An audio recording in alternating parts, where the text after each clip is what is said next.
Good morning, everyone. I can report 13 new cases overnight, 8 linked as close household contacts, and the remaining cases are under early investigation. 5 of the 13 were in quarantine during their entire infectious period, and so 8 have spent part of their infectious period in the community. In good news, the number in hospital has dropped to 7. And there is 1 person in intensive care requiring ventilation. Yesterday, 3,311 tests were conducted, so thank you to everyone who came forward for testing. This continues to give ACT Health a very good level of surveillance on where the virus is at in our community. Yesterday was another strong day for vaccination. Over 4,000 doses were administered in ACT government clinics. Now, 61% of those were first doses and 39% second doses, reflecting the pattern of vaccination at this time. Today, we will reach 75% of the population aged 12 and over with at least 1 dose of a vaccine.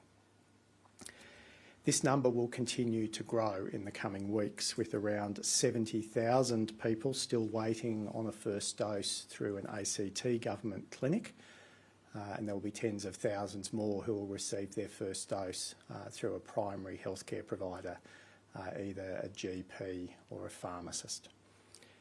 Soon, though, we will have administered first doses to everyone who wants one.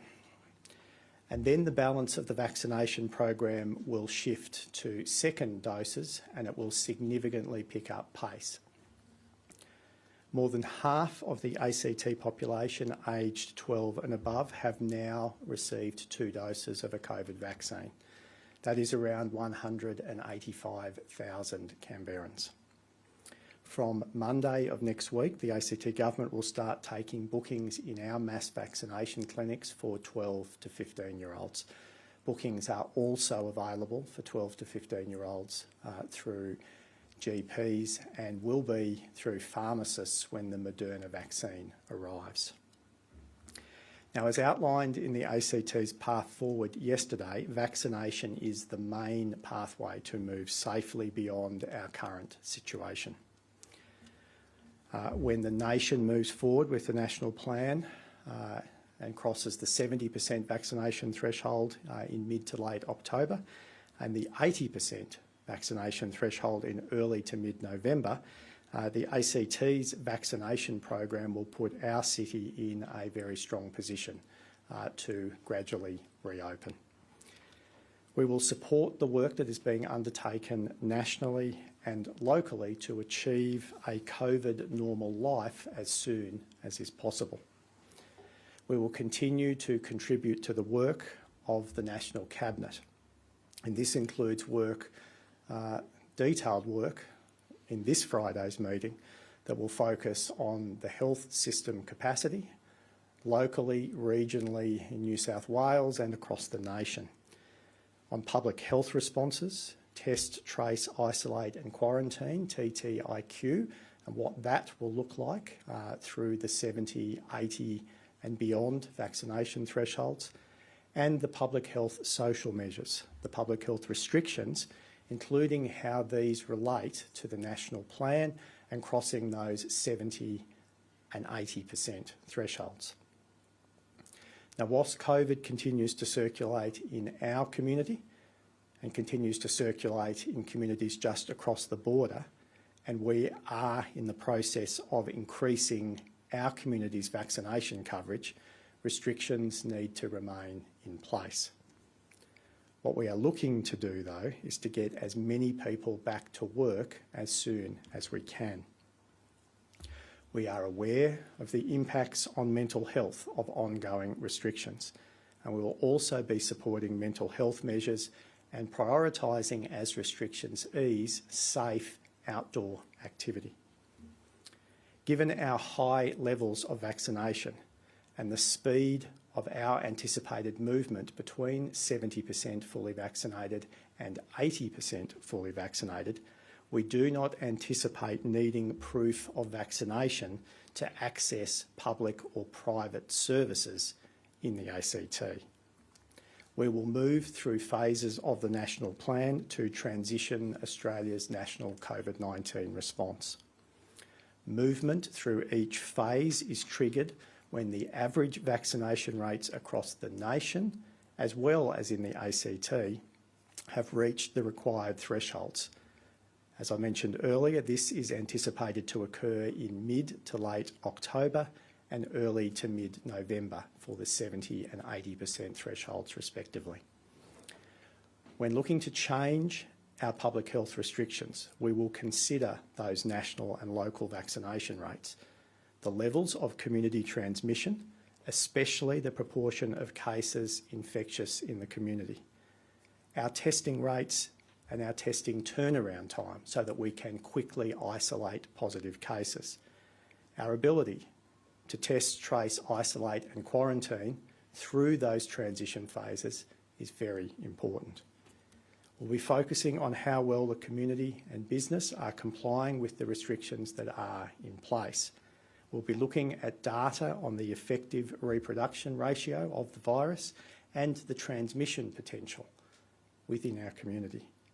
And finally, of course, we will be focused on our health system capacity with a particular emphasis on the anticipated significant COVID-19 impact in regional New South Wales and the implications that will have for the ACT health system. We expect restrictions to gradually change as we transition through these vaccination phases in October and November, with the caveat that they may need to be adjusted to respond to increased risk of COVID-19 spread. Like our transition out of lockdown last year, the following types of restrictions will gradually change. Home visitation numbers, the number of people allowed to visit, will increase as the situation eases. Gathering sizes will increase when it is safe to do so, noting that outdoors is safer than indoors. Larger events and gatherings may remain restricted for longer. Density restrictions will apply within businesses, venues and facilities. Like last year, business will ask to be applied density limits of 1 per 4 square metres and then phasing down to 1 per 2 square metres for periods of time during the transition. There will be caps on the number of patrons and clients allowed to enter a business. Higher risk businesses and venues will likely need to remain closed or more tightly restricted for longer periods of time. Restrictions within high-risk settings, including residential aged care facilities, disability accommodation, hospitals, correction facilities, including temporary limiting of visits and movements, will also need to be applied during this phase. There will be a gradual return to office buildings and workplaces, so work from home where you can will be a feature like it was last year of our transition. There will be a phased return to face-to-face learning when it is safe to do so. Further details of the transition will be advised in advance of each phase through October and November. Right now, though, we need to give more than 100,000 Canberrans the opportunity to get vaccinated in the next 4 weeks as we suppress our current outbreak. The ACT Government has reached agreement with the Commonwealth Government on expanded COVID-19 business support grants. Businesses that have already applied and are already in the system will not need to reapply. Increased amounts will be automatically granted. The Commonwealth has indicated that we will discuss further increases that could be made to the amounts available under our business support grants at the 2-week checkpoint on 1 October. Larger businesses are also likely to be able to access top-up payments, and these details are being finalised with the Commonwealth. We have also reached agreement on additional financial support for local businesses particularly hard hit. That includes tourism, arts, events and hospitality areas, that have sustained a tough few months ahead of the local lockdowns, losing most of their customers to the lockdowns in Sydney, New South Wales, Melbourne and Greater Victoria, and of course the lockout of most other states from the ACT. Further details will be announced later with the Federal Treasurer, and once again I thank Treasurer Frydenberg and his office for their detailed engagement with the ACT Government. Tomorrow the Government will provide details on our community sector support package. This will include significant investments in additional mental health supports and expanded services for vulnerable and disadvantaged groups in our community. This is one of the toughest moments in our city's history. And I want people to know it is okay to reach out and ask for help if you need it. There will be better times ahead for Canberra. Our vaccination milestones are in sight, and our objective through all of this is to keep our community safe and to work towards a safe and happy Christmas and summer holiday period for everyone. For those who've joined late, a quick recap. 13 new cases, 8 are linked, 5 in quarantine for their entire infectious period, 8 who spent part of their infectious period in the community. A reduction in the number hospitalised down to 7, and 1 person still in intensive care. And again, I express my personal thanks to the staff in the intensive care unit and all of the staff and healthcare workers who support those staff in intensive care. This is a significant part of our public health response, and I want to thank all of those who are working so hard to support those who are very, very sick from this virus and this disease. I'll now hand to the Deputy Chief Health Officer, Dr Johnston, to provide an update on epidemiology and today's case numbers, and then Dr Johnston and I will be available to take questions. Thank you.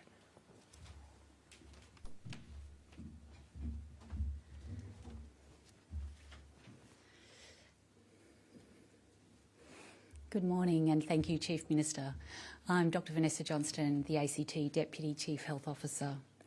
So the total cases for this outbreak now stands at 541, with 13 new COVID-19 cases notified since our last update.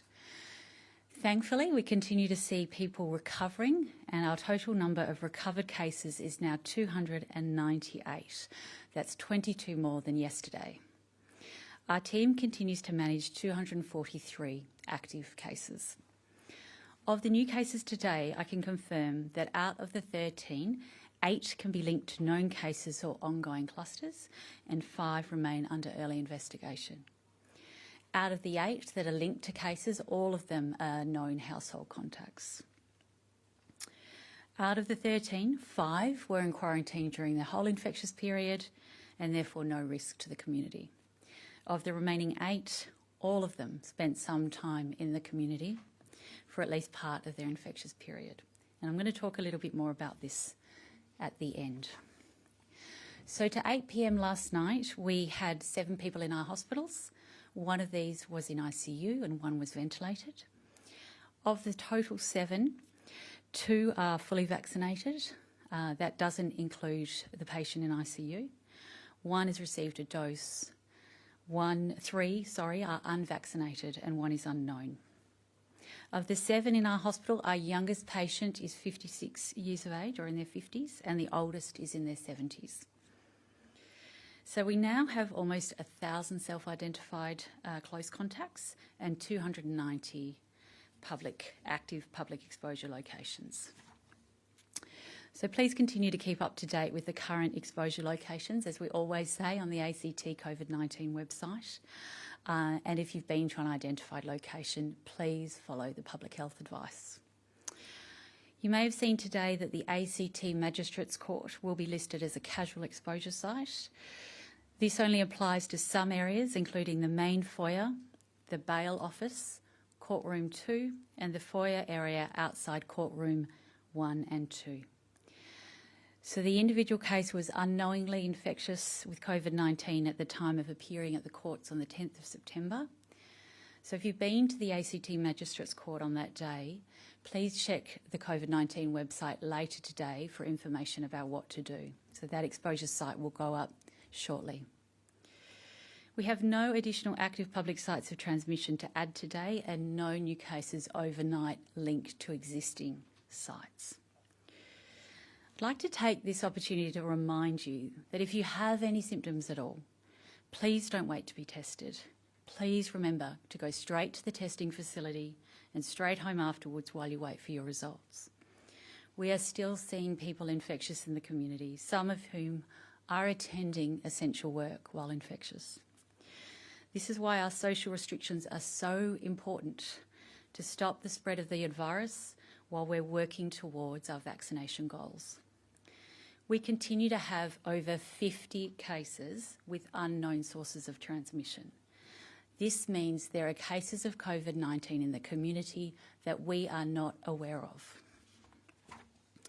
If we were to relax our restrictions now, we risk this outbreak rapidly escalating at a time when not enough of us are vaccinated.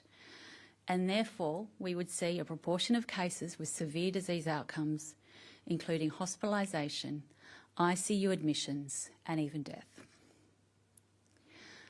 So we all acknowledge and respect that lockdown is hard and acknowledge the sentiment in the community and the disappointment after yesterday's announcement.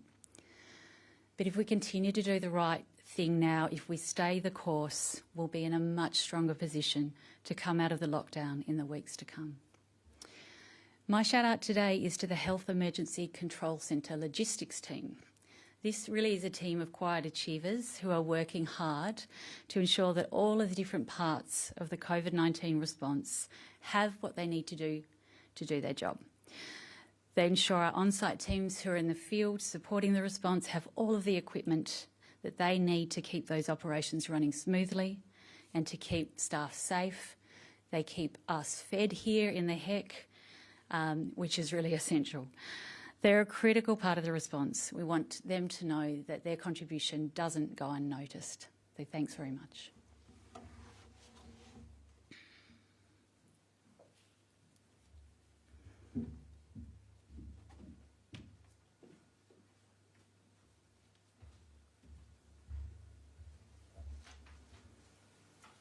Thank you, Dr. Johnson. Happy to take questions. Chief Minister, just on the national vaccination rate versus ACTs, current projections have the ACT getting to double dose 70% October 8, and the rest of the nation October 28. Does that mean you'll continue to have Canberra locked down for an extra 3 weeks after that 70% or even longer if that's required? No. Well, sorry, let me follow up on that. Well, what does it mean then? Because you said you wanted to wait till the nation gets to 70% before gradual easing of restrictions. We have a lockdown that continues until the 15th of October, and we'll advise the situation beyond there, Mr. Connell. Okay, but in terms of getting to that phase... Excuse me. Sorry, if I can follow up on that. No, there are other journalists here who are entitled to ask questions. It's only been 30 seconds, Chief Minister. Does that mean, though, for phase B... This is the Sky News approach to journalism, is it? There are other questions. You can come back shortly. Chief Minister, with the lockdown due to end roughly when we hit that 70% or just after we hit that 70% double dose threshold, how come we haven't been able to provide some more certainty in terms of what restrictions will be eased at what thresholds like New South Wales have? We've seen more than a dozen points linked to people who have been fully vaccinated, people being able to enter houses and whatnot. How come we didn't see that in yesterday's roadmap? I've just heard the New South Wales Premier's press conference as I was driving here, and she indicated that they would provide further detail on elements of their plan once they crossed certain thresholds. It was very difficult to do so this far out, and that the virus was unpredictable. New South Wales have put in place a range of measures that are a month away, with heavily caveated based on local circumstances and variances within their own state. It's not a detailed roadmap for the future. It's a guess about what might happen in 4 weeks' time, heavily caveated with the Deputy Premier saying one thing about what might happen, for example, on vaccination passports at 80%, different from what the Premier then had to come in later and say. So there's not clarity in New South Wales on every element of what happens between here and Christmas. They've outlined a series of things they hope to be able to do at 70%. So it is our intention, as I've indicated in my opening remarks, to provide further detail as we get closer to those thresholds, noting that the agreement in the National Plan, agreed by National Cabinet, is that those milestones are related to both the Australian average, not as Mr Connell misrepresented yesterday to suggest that every state had to go beyond 70%, the Australian average and the ACT's vaccination rates. They are the two key triggers that are necessary. Now, I don't know exactly when those thresholds will be crossed because there are a number of variables there. We have greater visibility and certainty in relation to our own vaccination trajectory, but we do note that the Australian average will be very heavily determined because of the sheer weight of population by New South Wales and Victoria, with the next largest state being Queensland. Emma. Chief, still on New South Wales, but 7 new COVID cases in southern New South Wales. How concerned are you about, more cases in this wider border region, and does that in some way, confirm that extending the lockdown was a good idea in keeping up border patrols, things like that? What is happening around the ACT in regional New South Wales is that cases are lighting up everywhere. That's to be expected and will have implications for both our decision making and clearly the New South Wales government in relation to their regional lockdowns. It also then has implications into October and November in relation to calls on the health system, because as you are aware, and most people who are watching this are aware, Canberra Hospital is the major tertiary hospital for the ACT, and indeed, generally speaking, about 1 in 4 patients in our health system come from regional New South Wales. So it is a factor, yes. Harry. Chief Minister, you've outlined how some of the restrictions might ease. Can you tell us whether, or give us some clarity as to how closely those will be tied to those vaccination thresholds? What other aspects we'll be looking at? Certainly you can no doubt understand that for businesses, for instance, they'll need several weeks of notice to perhaps adjust infrastructure, yes, for instance, to be able to meet those requirements and the need to have some certainty on that. Yes. Yes, and that's why I've indicated that we will provide that advance notice.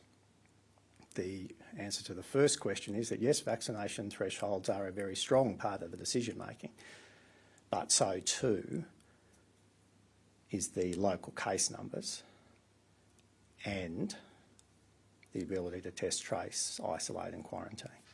And then also the degree in which you can ease public health restrictions, which is the third part of the overall response to the outbreak, is of course determined by the vax levels and by the local case numbers. Sorry, to follow up on that, yeah. to give a bit of perhaps hope. So if things are going well, perhaps by late October, we could start seeing some of those eased restrictions coming into effect. Yes, possibly earlier. Chief Minister, we have only a day or so before the aged care staff mandate comes into place. How many people are we looking at come Friday won't be able to turn up to work because they're not vaccinated? Look, at this point, we haven't got the updated figures from the Commonwealth, who are responsible for this program, since last week. The last data I saw was over 94% who had got their first dose. So I think we're talking about dozens now, rather than hundreds. Mr. Connell. Mr. Barr, just on the national vaccine roadmap, you talk about the national plan. We already have New South Wales opening up ahead of time. We have the Prime Minister saying he's comfortable with jurisdictions, in particular for internal restrictions, doing it on their own vaccine timeline. We have WA saying they'll probably do it later. Just to be clear, you could go to phase B if you wanted, or phase 2, on 70% of the ACT's vaccination. You're choosing to stick to a timeline, others are not. No, that's not how I would interpret our position, and nor is what New South Wales are doing seemingly consistent with the National Cabinet agreement. Now, if National Cabinet chooses to wind back and undo or abandon the national plan in any form, that would happen at a National Cabinet meeting. It wouldn't happen from this podium or indeed from the New South Wales Premier's press conference or a Prime Ministerial press conference. Now, I recognise that the Prime Minister is the most senior political figure in the country and the New South Wales Premier leads the biggest state. But we are all equal members of the National Cabinet. And if the National Cabinet decision-making process is being unwound before our eyes, then the questions that you're asking, I think, should also be asked of the Prime Minister and the New South Wales Premier to explain how their positions are consistent with that opening statement in the national plan. Happy to put that to them, but I'm talking to you at the moment.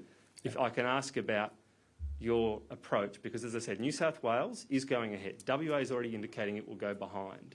Just to be clear on this decision and the logic behind it, because internal restrictions, what Canberra does with a cafe or a school, don't affect what happens around the rest of the nation, particularly while we're shut out, we're locked out from these jurisdictions. What is the logic of us waiting for the nation to get to 70% and we're talking about internal restrictions? Because we are part of the nation. We are an island jurisdiction within New South Wales without the capacity to have hard borders. So we also need the population that's coming into this city to be vaccinated as well. That would only mean we should keep in touch with New South Wales' vaccination rate, not the nation's. Well, if only New South Wales were the only place that people from around Australia were coming into this city. Essentially, it is at the moment. No, well, you would be aware, because of where you work, that workplace, which has often 5,000 people in it, brings people in from all over Australia. So we have to also be cognizant of vaccination rates in other jurisdictions. Now, you are correct to What's observe, their vaccination rate? People coming here are very highly vaccinated. You are correct to observe that New South Wales is clearly where most of the movement is, but Victoria is also significant. We have responsibilities in relation to our national capital status to ensure the smooth functioning of the Australian democracy. A week ago, I had many of your friends and colleagues in the Federal Press Gallery in here on a witch hunt about the Prime Minister's exemption regimes. Now, there's a lot of interest in the movement of people in and out of the city. It's not just parliamentarians, it's also all of their staffers. It's Commonwealth bureaucrats who need to move around the country. We regularly have international delegations. We have ministers returning from overseas that we have to quarantine. They'd all be vaccinated, all the overseas visitors. You are aware that you can still carry the virus when you are vaccinated? Yes, indeed. Much reduced chance of getting it and passing it on. Reduced, but you can still carry the virus. So that is still a risk to this community. Well, there's no such thing as zero risk for anything. No, there isn't, and I'm not suggesting that there is, but you seem to be implying that I should make a decision to suit your agenda. It's not my agenda, Chief Minister. Mr Connell, with the greatest of respect, there are other journalists in the room. You've had a good run. Emma. Chief, just on businesses, we've spoken to a few this morning. They said, how can we be expected to keep our doors open when we don't have enough support and it's not coming soon enough? What would be your response to that? We're increasing the support, and we've got a team of more than 100 assessors working 7 days a week to make payments. There's about $18 million that have been paid out already. That number increases by hundreds of thousands of dollars each day, and we will obviously see more payments being made. The volume of those, in terms of payments to businesses, and the quantum of those payments increasing. Dominic. Chief Minister, with the number of people in the community, most, if not the vast majority, of exposure sites are all essential locations. This plateau that we're seeing, is this as good as we're going to get? We've seen moving away from COVID zero to suppression. Is this all we're going to be able to achieve living with Delta, considering that all the exposure sites are where people are allowed to go anyway? Well, it's a difficult question to answer, Dominic. I don't have a crystal ball on exactly where the virus will go next. What I am sure about is that those who are unvaccinated are at greater risk. I'm also sure that the more you ease public health restrictions, the more transmission of the virus there will be. What counterbalances the easing of public health restrictions is a higher level of vaccination in the community and our ability to test, trace, isolate and quarantine effectively. Now, the variables that are beyond my control include the movement of people, often for essential reasons, across the ACT border, be that into New South Wales, into other states and territories, or overseas. They are all risk factors that are there, that are very difficult to quantify, but vary from day to day. A simple rule of thumb, of course, being that the greater the movement of people and the greater the interactivity of people, the higher the level of risk. The counterbalance to this, if you want to think of it an analogy, you've got competing weights on a scale. The counterbalance to this is vaccination, which is why we are focused on that, and increased vaccination gives us more opportunity to ease public health restrictions. About 1 in 7 of the businesses applying for business support in the ACT have received it so far. Is the system too cumbersome? I know you've talked previously about weighing the risk of fraud with the desire to get support money to businesses that need it, but when only 1 in 7 have accessed it so far of applications, is there a problem at the ACT government's end? No. The problem is that this is amongst the least efficient ways to distribute support to business. But it's a regime that the Commonwealth have insisted upon when they ended JobKeeper. They're much more efficient if payments could have been made through the Australian Tax Office, where they have an established relationship with business, and we wouldn't have to go through the process of the fraud checks, which have identified cases where there's not a link between an ABN and a bank account, or an incorrect one where people are trying to scam money through this, where you've got businesses that have been deregistered with their ABN numbers being put in to the system. This has been the experience in every state and territory. This is the challenge with, this is the largest grants program ever run in ACT history by the Territory Government. We have, as I say, more than 100 staff working 7 days a week to assess applications and to process payments. So no, it's not my preferred model. The better model was JobKeeper. But that argument was lost.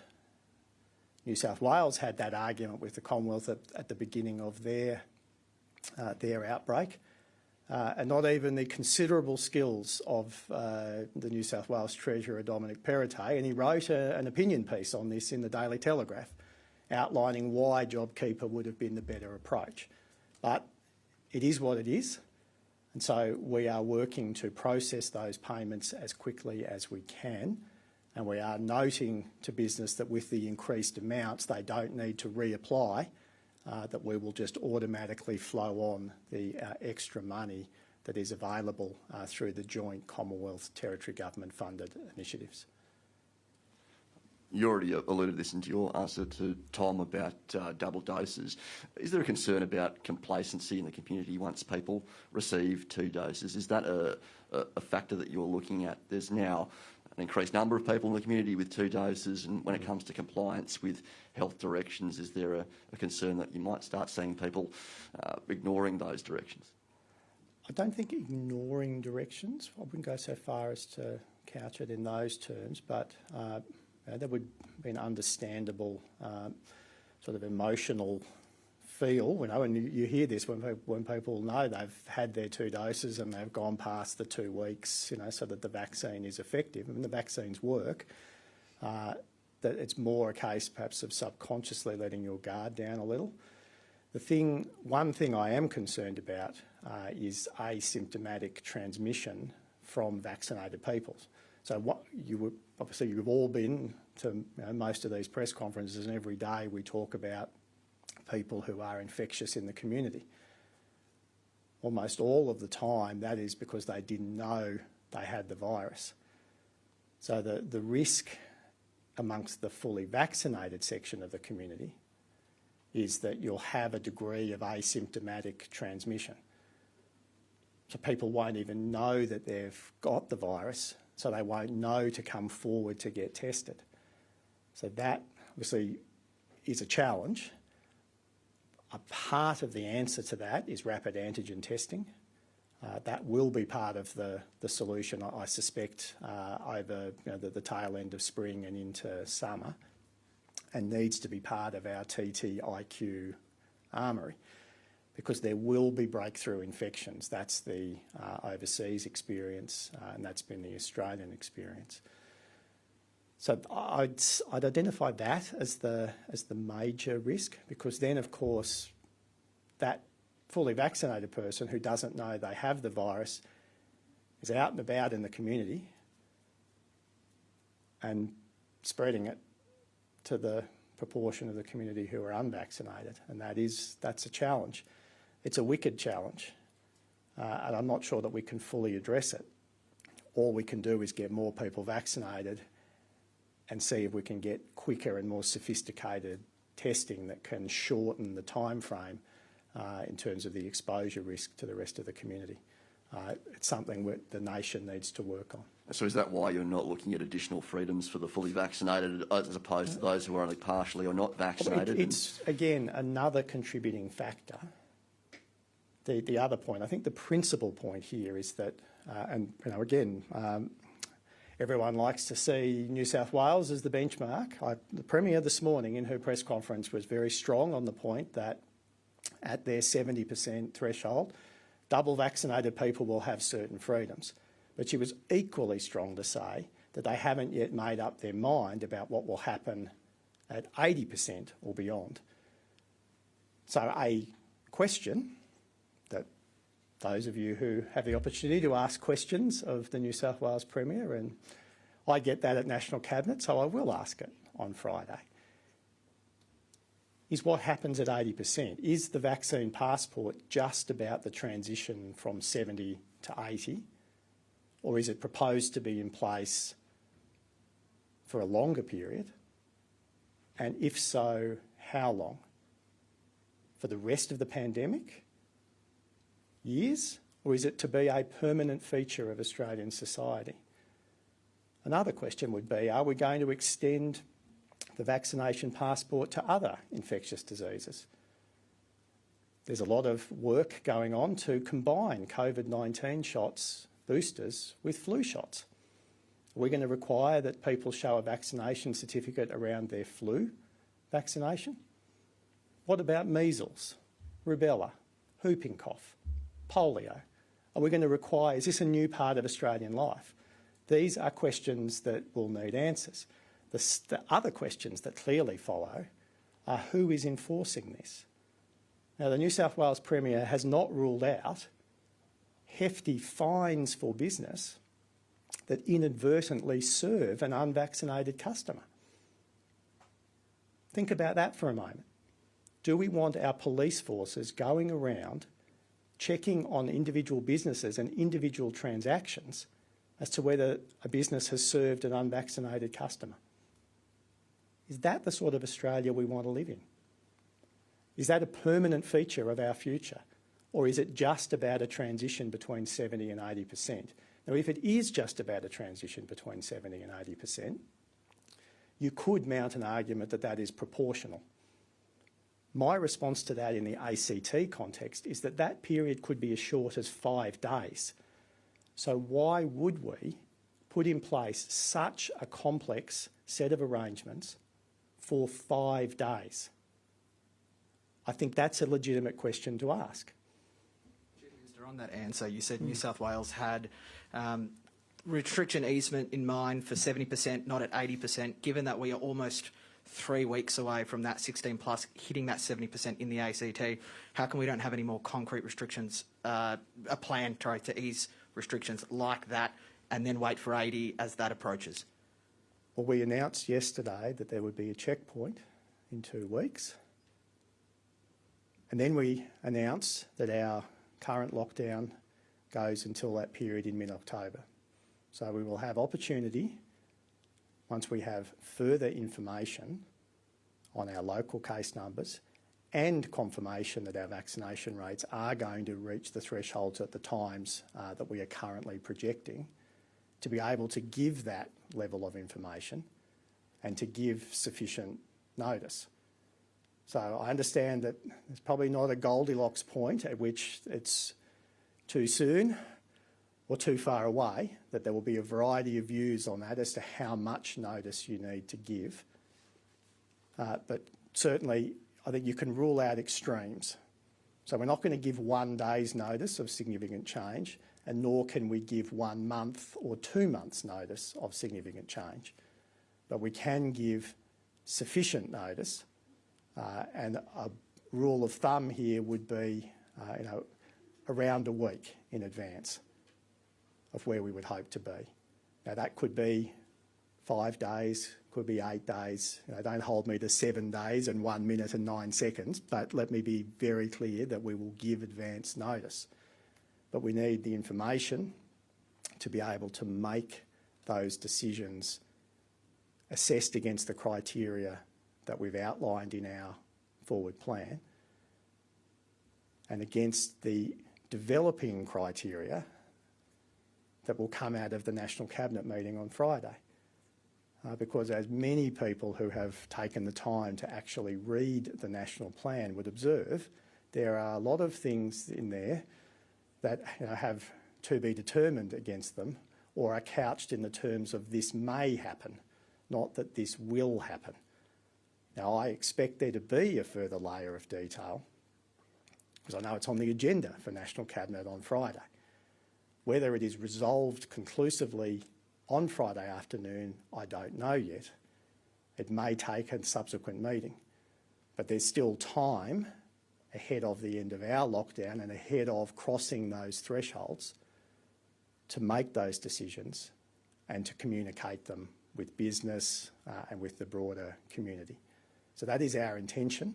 That's what we outlined yesterday, and that's how we would intend to approach the situation over the coming weeks. Just on that roadmap that you mentioned yesterday, in the days leading up to it, you didn't want to flag what restrictions may or may not be eased. A lot of businesses were hopeful that more restrictions would have been eased to let them trade freely. There was a lot of hope riding on the roadmap.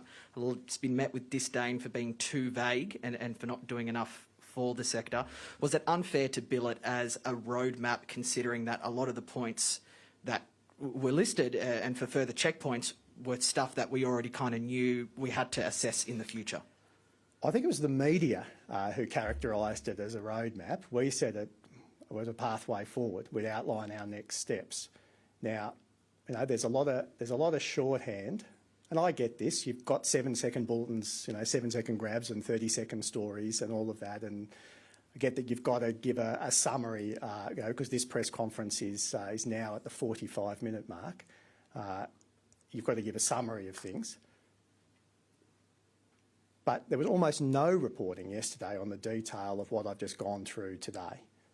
Now, fair enough. There's a lot to cover and there's only a small amount of time. But, I think it is challenging to communicate this level of information and detail this far out from making decisions. And we're not the only jurisdiction that's going to go through this challenge. Every state and territory will. Now, New South Wales have put something out there. I don't criticise them for having a go, but what I won't stand for is that is characterised as some concrete roadmap that outlines every step, because it doesn't. And the New South Wales Premier was very clear about that at her press conference today. Now, you guys may not have heard that because you were in this room, but go back and have a look at it and have a look at what she said. and then perhaps adjust the tone of the reporting to reflect the reality of what the New South Wales Premier has said and the reality of what we are saying. And they're not that far apart, but from yesterday's coverage, you'd almost think as if New South Wales has planned their way for the next 10 months, and we have said nothing. I just don't think that is a fair characterisation. And note, no other state or territory beyond New South Wales and the ACT have put forward their next steps at this stage. Now they will, and I'm sure they'll go through this same process. But also, factoring into their decision making will be Friday's National Cabinet meeting and that next level of detail about the National Plan. Now, if the National Plan is going to fall over on Friday, let that be a decision of National Cabinet, not something that happens accidentally through a series of media conferences. So on that, ahead of National Cabinet at this stage, just to clarify, your intention on phases B and C would be to wait for the national average to get to 70 and 80%. Is that no matter how long the difference is between the ACT achieving it and the national plan, and the national average, sorry? Well, I don't think there's going to be that much difference. I think part of this argument is slightly perverse in that I suspect that the noting we're 12 plus, not 16 plus, and that we require the effective vaccination rate, as in 2 weeks after we cross the threshold. But I anticipate, as I mentioned in my opening remarks, that the shift of our program, because we're at over 75% first dose now, but still on each day over the next several weeks, still the majority of vaccinations going into the arms of Canberrans are first doses, but that will shift. And our fully vaccinated proportion is in fact a little higher than New South Wales. Part of this is about dosing intervals as well, in that New South Wales have, I think they're bringing forward AstraZeneca to 4 weeks between doses, and they're pushing out Pfizer to 6. Now, that's the latest I've heard. I'm obviously not the details guy for the New South Wales vaccination program, but that's what I've heard publicly. That's going to slightly impact the rate of first dose, second dose achievement in New South Wales. Our program, I anticipate to shift from the 60-40 first dose, second dose.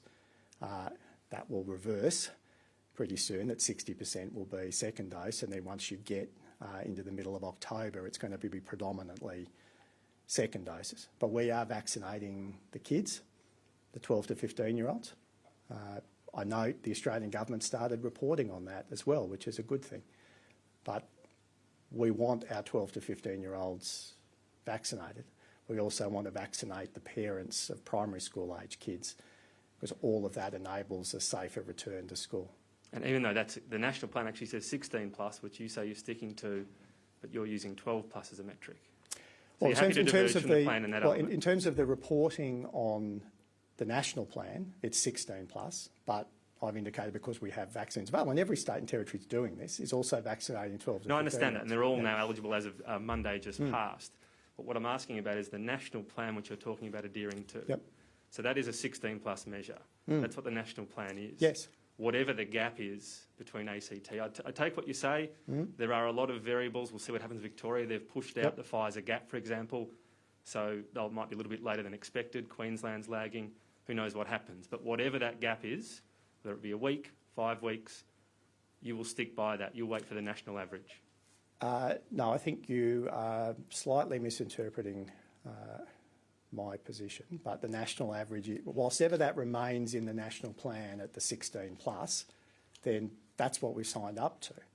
But I don't think it will be a 5-week gap. I understand that, but you will stick by that, whatever happens. Well, I mean, if in the extreme circumstance that you have outlined, that somehow New South Wales and Victoria fall in a hole and don't lift the national average at the rate that they are currently doing, and the ACT manages to outstrip everyone, and there would be a month-long gap, then that would require me to go back into National Cabinet to seek a change either for the ACT or for other jurisdictions. Now, I think... So if the gap gets untenable, essentially, you would try to revisit that. Is that what you're saying? Yes, Okay. if the gap was untenable, but I don't believe it will be. I think the chances of the circuit... I mean, New South Wales wouldn't be crossing the thresholds in the example that you've just talked about, and yet I've just seen the New South Wales Premier talk about crossing 80% first dose. So I think the scenario you're presenting is unlikely, highly unlikely. Okay. I mean, the current week projections have it as a 20-day gap, but anyway. What, the Sky News ones? These are the statistics. I don't know why you keep referring to my organisation pejoratively. Well, I know. I'm just pointing out where you're from. That's all, and people are interested in that. The weekly average on our website and the ABC's, if you prefer that, is a 20-day gap between the national achievement of that and the ACT's achievement of that. Based on a rolling seven-day average of jurisdictions' performance. Yes. Not factoring in the uplift from the extra vaccines that Victoria will get. Well, these are all factors, and there's also a 6-week gap at the moment between Pfizer. So, Tom, yes. Let me tell you, I'm more focused on the fine detail of this than you, because I've got to make decisions based on this. I'm looking at the data every single day. Let me assure you that that data will drive decision-making, as will public health advice. And I've answered your question. I've answered about 20 of your questions this morning. I will allow some other questions if there are any more, but we are now nearly an hour into the press conference. Are there any more from me? Chief Minister, yesterday you explained that you understand other states' hesitancy to allow ACT residents in, particularly if they're in a better position than we are currently. Though, as you noted today, that we've granted a number of exemptions for people to come into the ACT for purposes. Would you like to see other states doing the same, particularly for people who need to go for essential purposes like moving permanently? Sure. Well, I think most states allow that with a quarantine arrangement. Some might require the individuals moving to be vaccinated. I mean, look, we all want to be in a position where state border closures are a thing of the past. There are many families that want to reunite. I'm certain, though, that that reunion, people would not want that reunion to be an opportunity to give each other COVID. And so I know that's on the minds of many families. So it's got to be done safely. Jasper. Questions for the Deputy Chief Health Officer? Okay, so that's it for me. I have one more. Why not, Tom? Why not? You've come all this way. I have. A hospital system, New South Wales obviously released modelling. I understand you can't ever get a single number, but there are parameters around what the system could handle in terms of hospitalisations, ICU, etc. Have you done that detailed modelling, and will it be released publicly? We have. It's inputting into the National Cabinet discussions on Friday, so there will be release of data. Probably the single biggest, there's two big determining factors for us, what our ACT caseload is, and that will either be higher or lower based on our effectiveness at suppressing the virus as we go through the transition. And secondly, what level of cases we can expect coming in from New South Wales. Now, on that question, I have explicitly asked the New South Wales Premier in National Cabinet on 3 occasions, should we be planning for patients from New South Wales needing to be cared for in our health system? And have been assured that no, we don't need to by the Premier. Then subsequently, at health officials level and between the Southern Area Health Service and the Murrumbidgee Health Service and at health ministers, we are told otherwise. So we are planning for the need to look after New South Wales patients within the ACT health system, COVID patients. But also we have to look after New South Wales patients who have other health conditions. And generally speaking, that is 25% of all presentations within our health system as a general rule of thumb. So it's absolutely relevant. And what happens in the regions of New South Wales also impacts both in terms of what will happen to the ACT health system and the demands placed on it. And then the other factor for the New South Wales regions is what's happening in Sydney. Because if Sydney hospitals are overloaded, then there won't be anywhere in the New South Wales health system for regional patients to go. If they can't be sent to Sydney because all the hospitals are full, where are those patients going to go? And we have to expect that some of them are going to come into the ACT. So we have to plan for that, and that's what we're doing. Thank you. Questions for the Deputy Chief Health Officer? Thank you.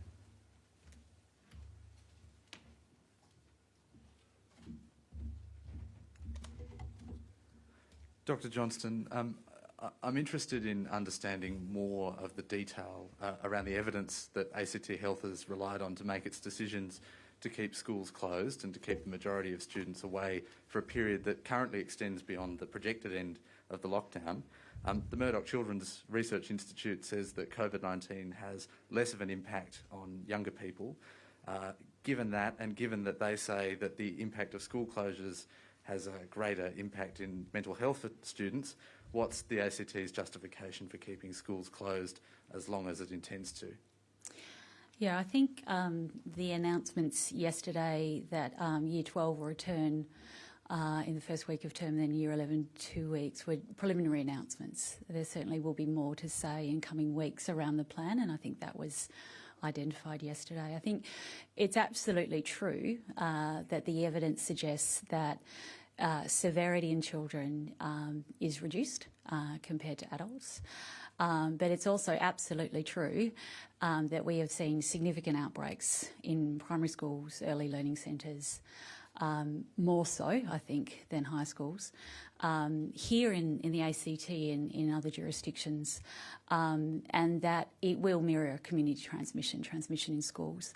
And once you start seeing higher numbers, you start to see more severe disease. So I totally acknowledge that, and obviously the work that's going into the planning on reopening is taking into account all of those things, the impact on learning at the different year levels, the impact on social and emotional well-being, and also the impact certainly from circulating COVID.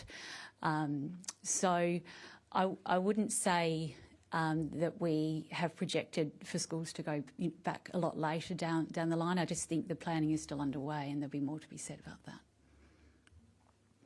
On that, is there advice that yourself and the Chief Health Officer are giving to government? Is there a particular vaccination rate that you are looking at as being a safer point for those cohorts of children to go back to school?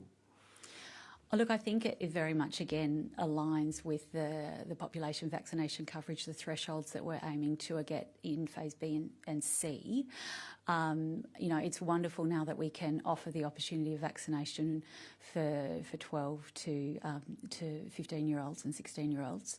And obviously we're going to have to put in other additional risk mitigation measures for those children for whom there is no vaccine. So there's no magic bullet number for kids per se. It's about looking at the national population coverage and how that will work to protect those children. Dr. Johnston, just on schools, is there work going on? Has it begun on improving ventilation in schools so it's safer and perhaps it can be opened up earlier? Yeah, absolutely. I mean, I think there's a national discussion going on around the importance of ventilation, not just in schools, but across a range of workplaces, and how its contribution, I guess, in terms of reducing transmission. So there certainly is a lot of discussion around how that can be improved in our schools, and there's some work that began, I believe, after the Black Summer bushfires that started that work. And also, there are other discussions around how we might move to, particularly during the summer months where weather allows outdoor learning. So it's all part of the mix. And would schools be able to open up earlier if there were mandatory vaccinations for teachers and they started as soon as possible? No, I don't think I think, as the Chief Minister has repeatedly said, uptake of vaccination in our community is not a problem. So I expect that, the vast majority of teachers, when we arrive at a time to return to work, will have received 2 doses of vaccination. They have been advocating for a long time to be in the priority lane. So that is not a factor in our thinking in terms of needing to bring in mandatory vaccination as a stick to get but when they're open, one person can be the difference. Isn't it better to have 100% than 98%? I mean, one teacher infected could shut down a school, particularly given children under 12 at this stage won't be vaccinated. Yeah, I guess around that is the fact that if the majority of the adults that are likely to spread disease in schools, because we know it's more likely adults to children are vaccinated, that's protective in and of itself. So I think that we've got to look at all of the unintended consequences of mandatory vaccination. Obviously there's been a lot of national debate, and we've arrived at that in the aged care setting because of the very high vulnerability of the cohort for whom aged care healthcare workers are caring for, and the high death rates associated from COVID in that cohort. But in a community where we've already discussed that severity among children is much lower, we really need to look at and in human rights jurisdictions such as ours, we have to weigh up those heavy-handed public health measures against individuals' human rights. So, final one on this, with the low, thankfully very low serious illness for young children, that's a positive. But if a teacher were to be positive in that setting, particularly in the this year while COVID's still a bit more of a threat, that school's still likely to be shut down for a period of time, isn't it? So what we're hoping to do is to put in measures that are going to sort of reduce significantly mixing and mingling of teachers and students, such that hopefully into the future we don't necessarily have to see a whole school shut down, but it may be classes, it may be cohorts. So we're looking at how we can arrive at a situation that we don't need to do that, at least for a long period of time. There may be a day for cleaning, but at least for a long period of time we don't need to arrive at shutting schools down for days. Dr. Johnson, given the plateau of cases and people in the community while infectious, first of all, are you able to describe a split between their risk factors in the community? And second of all, yesterday's announcement of the lockdown extension, why did we go for a month and essentially double it, given the cases have roughly plateaued, and not start at 2 weeks? So you're right in saying that the cases have plateaued. And unfortunately, the proportion that have been infectious in community has increased, and the proportion who've been in quarantine for their whole infectious period has reduced somewhat. I think it's really important to acknowledge that in yesterday's announcement there is a 2-week checkpoint. There is an opportunity to change course or to ease some restrictions earlier if we get to a situation in 2 weeks. And 1 day in this pandemic is a long time. And the government will move to do that. I know the Chief Health Officer will move to do that if she possibly can. So it's those people that are infectious in community, but not just that, the fact that we have so many unlinked cases. And in the future we will. In the future we won't have a situation where we will be hunting the source of everyone's infection to the hilt. There will be community transmission, and we accept that. But we'll be at much higher levels of vaccination coverage that we expect to be able to interrupt those chains of transmission. In the coming weeks, can we expect to see kind of these same numbers, because so much of the transmission is happening at things like supermarkets, which are essential, and then the people are infectious in the community unknowingly? So actually not so much of the transmission is happening at supermarkets. So it's really, it's at essential workplaces where I guess individuals work over long periods of time and can't attest to whether they've been always fully adherent with PPE, because it's perhaps been over many hours. They may have had very close interaction with people that may have sort of led to a breach in PPE. So to be clear, I guess, to say that you know, even though we do have sites of exposure up that are supermarkets and pharmacies and the like, when they are short, sharp trips with appropriate PPE, that's not where transmission is happening. So as we get more people vaccinated, we're going to have more asymptomatic cases in the community. And I put it to the Chief Minister and I put it to you, is this as good as we're going to get, considering that we're not going to be able to test, trace and isolate before asymptomatic cases are in the community and pass it on during essential outings? Yeah, I think, I mean, again, I'm not so fixated on the zero or getting the numbers to a particular point. For me, ahead of getting the vaccination goals that we need to get to move forward in line with the national plan, it's around, you know, how many people were infectious in community, and it's around how many unlinked cases. So I'm not fixated on the number. People in the community won't know that they're infectious because as the vaccination rates increase, they're going to have more and more asymptomatic cases. Yeah. So how are we going to distinguish that? But once we get to those higher levels of vaccination coverage, those chains of transmission will be interrupted. So it won't have the same consequence. We hope, that is the plan, that's what the modelling tells us, as it would now when our vaccination levels are less. Thanks, everyone. Thank you.